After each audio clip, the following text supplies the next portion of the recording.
Ce podcast est destiné uniquement aux investisseurs et distributeurs professionnels.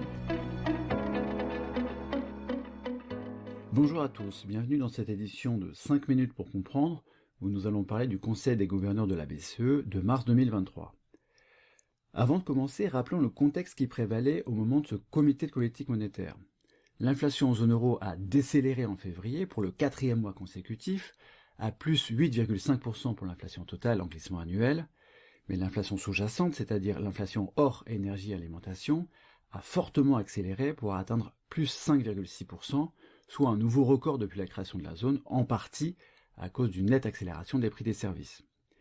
Par ailleurs, le PIB de la zone euro a connu une croissance nulle au 4e trimestre, alors que le PMI composite est repassé en territoire d'expansion économique en janvier et en février, vraisemblablement en raison de la baisse des prix de l'énergie sur les marchés de gros, suite à un hiver plus doux que la normale. Enfin, le début du mois de mars a été marqué par de la volatilité sur les titres bancaires, suite à la faillite des banques américaines SVB et Signature Bank. Bref, des signaux contradictoires, et la question que se posaient les intervenants avant ce comité était de savoir si la BCE allait réellement procéder à une hausse de taux de 50 points de base qu'elle avait suggéré lors du comité précédent. In fine, la BCE n'a pas tremblé et elle a remonté ses 3 taux directeurs de 50 points de base, le taux de dépôt passant ainsi à 3%, un niveau qui n'avait pas été observé depuis 15 ans. Mais le communiqué et la conférence de presse de Christine Lagarde ont donné les apparences d'une BCE qui souffle le chaud et le froid. D'abord, la BCE a soufflé le chaud. Christine Lagarde a commencé son intervention par un « nous nous attendons à ce que l'inflation reste trop haute trop longtemps » et elle a ensuite plusieurs fois rappelé la détermination de la BCE à ramener l'inflation à 2%. L'inflation sous-jacente a été mentionnée à de nombreuses reprises, Christine Lagarde déplorant le peu d'amélioration constatée. Elle a notamment dit, et c'est assez fort, que si l'incertitude baissait, il restait beaucoup de terrain à parcourir. Christine Lagarde et le vice-président Luis de Guindos ont ensuite insisté sur la résilience du secteur bancaire européen avec des positions de capital et de liquidité très fortes. Et ils ont martelé qu'il n'y avait pas de trade-off entre la stabilité des prix et la stabilité financière, et Christine Lagarde a ajouté qu'il n'y avait pas de problème de liquidité bancaire en zone euro et que la BCE se tenait prête à déployer ses outils de liquidité si besoin, un message très rassurant donc. Mais la BCE a aussi soufflé le froid.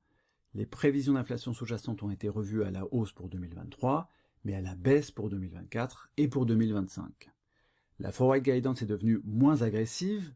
Elle dit « le niveau élevé d'incertitude renforce l'importance de la data dépendance sur les décisions de politique de taux, qui seront déterminées par notre évaluation des perspectives d'inflation, à la lumière des données économiques et financières, la dynamique de l'inflation sous-jacente et la vigueur de la transmission de la politique monétaire. » L'évaluation de la situation sur les marchés sera donc prise en compte également dans les futures décisions de taux directeurs.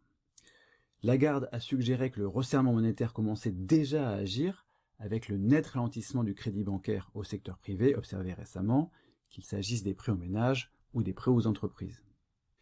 Bref, en maintenant sa hausse de taux de 50 points de base, la BCE a montré qu'elle ne paniquait pas devant les événements récents et elle a affiché sa confiance au sujet du secteur bancaire européen.